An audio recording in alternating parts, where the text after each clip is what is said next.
Eu não estava dentro do octógono, eu não, né, não era a minha especialidade. Mas sim a parte burocrática, uniforme dos atletas, tal, contrato dos atletas. Então eu estava ali junto com o coordenador que atuava diretamente com os atletas. E o que eu vejo? Eu senti, por alguns momentos, olhares, até falas do tipo: "Quem é ela? Ela nunca pisou no octógono pra estar falando quem ela pensa?". Você imagina, eu cheguei num nível que eu tenho um monte de faixa preta como funcionário, não tô nem falando de time de atletas, tô falando das franquias, né, de funcionários nossos, funcionários dos nossos franqueados. Então eu acredito muito que foi uma construção. E se tem uma coisa que eu acredito muito, Rodrigo, que é o que eu falo para as mulheres, é assim: a gente não tem como, tem coisas que a gente não controla. Eu não controlo o que você pensa sobre mim. Se você pensa bem, que legal. Se você não pensa bem de mim, se você não gosta de mim, eu não tenho como entrar no seu cérebro e fazer mudar os seus pensamentos. A menos que você veja meus resultados e veja que não é o que você achava, e tá tudo bem. Mas nós não temos controle sobre o que os outros pensam e falam. E o meu pai falava isso muito de forma clara: faz o seu, faz o seu. Então eu sempre me concentrava em fazer o meu. E aí eu pensava, e o Rogério sempre confiou, eu falava: "Gente, esse cara confia até demais em mim, que ele vai lá e faz tal, não sei o quê". Eu falei: "Mas eu não sei fazer isso". Ele falou: "Pesquisa, pesquisa como faz, liga pro fulano, pergunta como é que é".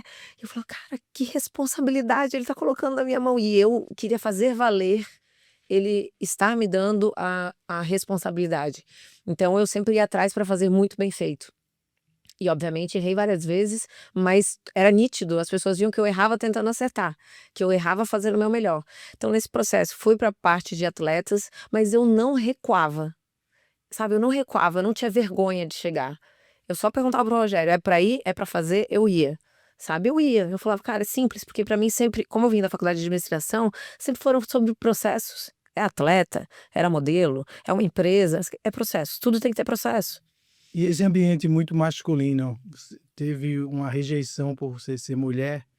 Então, teve algumas histórias que eu acredito que elas demonstram isso. Por exemplo, uma que é mais, assim, interessante, na minha opinião, foi quando ele fez a primeira luta. Nós estávamos noivos, né, ele me pediu em casamento com meu pai, só que ele falou: "Eu vou lutar com o Rashad Evans em fevereiro". Ele me pediu em casamento em novembro. E eu preciso da Aline comigo.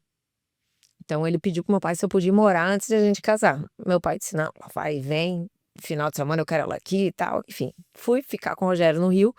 E eu ajudava ele em toda a tramitação, ele queria que eu fosse na luta, só que mulher naquela época, a mulher do atleta, não era uma coisa bem-vinda, porque a fama é que mulher atrapalha a concentração do cara, tem a parte emocional, só que eu sempre fui muito racional. Quando eu ia para o UFC, pra luta, eu sabia que ali eu estava como funcionária do Rogério, ponto.